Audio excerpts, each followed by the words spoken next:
But I'm going to give you 3 teams, Steve. They all have the same total. Okay. And basically this total asks a question. Is this a playoff team or not? Yep.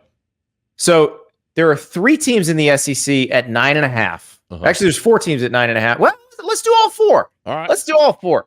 I feel like one of these doesn't belong in this group, and you tell me if you feel the same way. Alabama is 9.5. Missouri is 9.5. LSU is 9.5. Ole Miss is 9.5. My expectation level, I have Ole Miss as the highest of that group. I have a question for you with 2 of those teams. Just reading, because they played a great game last year. Missouri and LSU. Which defensive situation would you rather have? Missouri's. Okay. Even though they lost the coaches, and they brought in players and the NFL who could help them. Okay. Yeah. All right. I because to me with Missouri, now the question becomes what you always were worried about, and then you have that is depth. Like we know why you were good. We look at the NFL draft. Exactly. But I do think Drink is smart enough to know he doesn't have those guys, so they do have to be more dynamic on offense, and they got the guys to do it on offense. I haven't watched the running back from Georgia State. People love him. Marcus Carroll. And fits right into that system with the outside zone, the stretch, whatever you want to play. That Schrader made a killing on last year, and that Drink just ran into the ground. It was just awesome to watch. They had here's what we're running, stop us. And personality-wise, I wouldn't take any other head coach in the country than Drink. Love the dude and what he's brought to that university, and knowing him from prior stops. He's got everything. Just ask him; he'll tell you. But LSU, Rhoback has a bunch of sponsored athletes out there. They also have the most comfortable clothing in the history of the world. The performance hoodie, I'm wearing it right now. This is my favorite garment. I've got 5 of them. I had 7. My daughter took 2 of them. And that's what's going to happen. I've warned you about this before with Rhoback. You get the performance hoodie, you may as well order 2 because somebody in your house is stealing 1. But you're also going to want the performance polos. You're going to want the bathing suits. You're going to want the joggers. Oh, by the way, they also make ladies' clothing. So those performance dresses, work on the golf course, work at brunch, tremendous. If you would like a deal, though, you go to Rhoback.com. That's RHOBACK.com. Use the code Andy for 20% off your first purchase. That's Rhoback.com. Code Andy, 20% off your first purchase. Like I said, you're going to have to buy that second performance hoodie when you buy the first one because it's getting stolen. It's just cost of doing business. Rhoback.com, RHOBACK.com. Code Andy for 20% off your first purchase.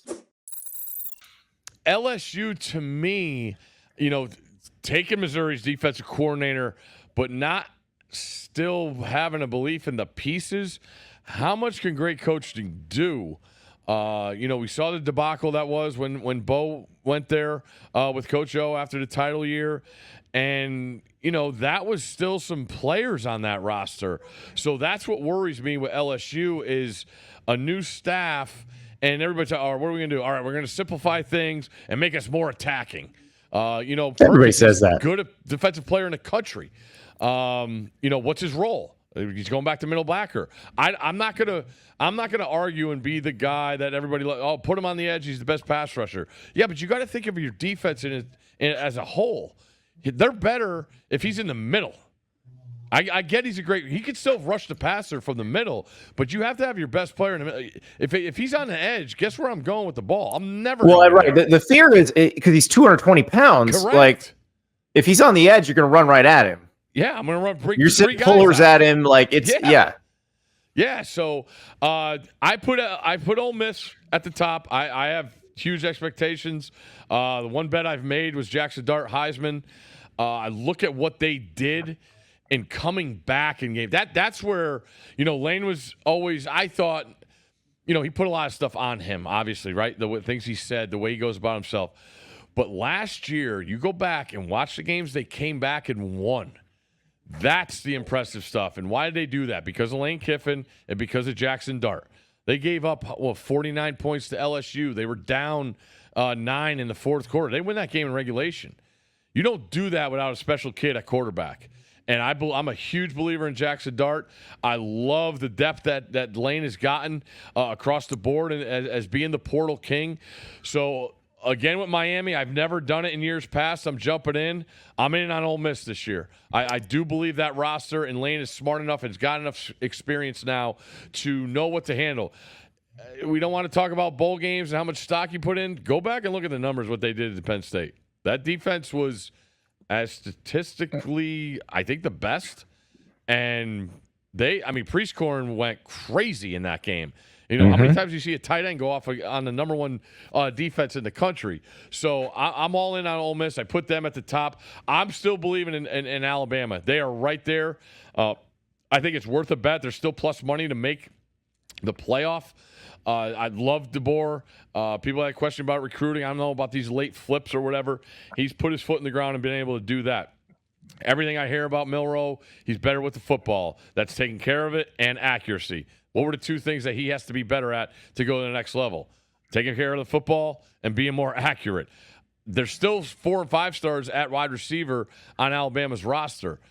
When I go back and look, I thought those receivers for Washington were pretty well coached. They're damn talented, but last year they were pretty well coached. When you look at his scheme and whether they're going to, what they do against man or what they do against zone, they always had a plan, and I think he's so detail oriented offensively, and the wins compared to the losses speak for themselves when it comes to Kalen. When I look at the defense. Hearing Nick Saban say that they got some questions to answer in the secondary, I'm not going to argue with that. His assessment, he knows those guys better. But I like the guys that they brought in.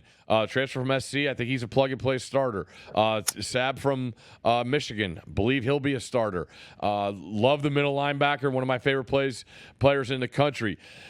Will we see the defensive line? And this I know you've talked about this. The depth of the war daddies in the SEC on the defensive line, we don't have a lot. We don't have. No, but I do feel like Alabama, Jaheim Otis is back. Look at Georgia. Look what they've put in the draft the last couple of years. They're serviceable. They're good. They're going to rotate multiple guys, but there's not those 3 techniques there. The old tilts. We don't see any more tilts playing on no nose tilt. So I think just hearing coaches talk, that's a big question to me. Is they're worried about the defensive line knowing extra games and that you're going to have to play if you're going to be successful. But when I look at Alabama, they have guys there that have played, and I'll take that. When I look at a season as a whole, and knowing that I have guys that have been in the trenches before, and this is what we're going to go out and do. The Georgia game is it's enormous because I think at that point in the season we want to see where both those teams are, and we're going to get that with that. Can Wisconsin be tricky going up there? I think that's big noon, right? Like that's 11 a.m. local. How do you get that? Hopefully Wisconsin opens the doors earlier so all the students could get to their seats by the end of the first quarter, like the last couple of times I've been there. But they could show up earlier too. But I'm still a believer in Alabama. I would look at more to make the playoff than bet over 9.5 wins because you're going to get plus money. If that makes sense to you. Oh, that makes a lot of sense. Yeah. Well, I still think they have a super high ceiling. I really want to see the improvements in Milroe. We're going to see that when they go to Wisconsin, if he did make them, because you're going to need to throw the football there to win the game. So I still, my expectation of Alabama hasn't changed, but it's more of I want to see it, because of the change in the scheme and the guy in charge. But I'm super fired up. I thought again, a home run hire. I think we're kind of flipped on Alabama and Ole Miss because I want to see it with Ole Miss. I want to see that their improvements on the D line, their increased depth on the O line. I want to see that in action. I trust Alabama's roster more, so I feel like they're the kind of outlier of those 4. Understood. Like I feel very confident with the over. I feel very confident with the say yes, they're making the playoff. Like you said, where you're going to make more money on that one. I am confident Ole Miss is going to make the playoff. Yep. The schedule bodes well for them. Like Ole Miss and Missouri got a better schedule draw than Alabama and LSU. That is it's a fact. Yep. But I like Alabama and Ole Miss here. I would go under on Missouri and LSU. And Missouri, I said I liked Missouri's defensive situation better because of they brought in some players to help them in that, because of what they lost. They lost Darius Robinson and Rakestraw and Hopper. But LSU, neither one of them, I think, are going to be able to play as well on the defense side of the ball as they need to make the playoff. I don't worry about either one of them on offense. I think they're both going to be good on offense. But I think one of them is going to have to prove they can play very well on defense to make the playoff, because like LSU's schedule is very hard. Yeah. Missouri's schedule's not, but they still have a couple games in there that can get them, because like you have Auburn, Alabama, Oklahoma in a row. Like you could lose all those. Yep. Going to A&M, you could lose that game. Like those are all. So 10-2 is not easy, even though this is one of the quote unquote easier schedules in the SEC. So thank you so much for watching. Just a reminder, subscribe to this channel right here so you never miss an episode of Andy Staples on 3. And oh, by the way, watch all the other great videos on the On3 Sports YouTube channel.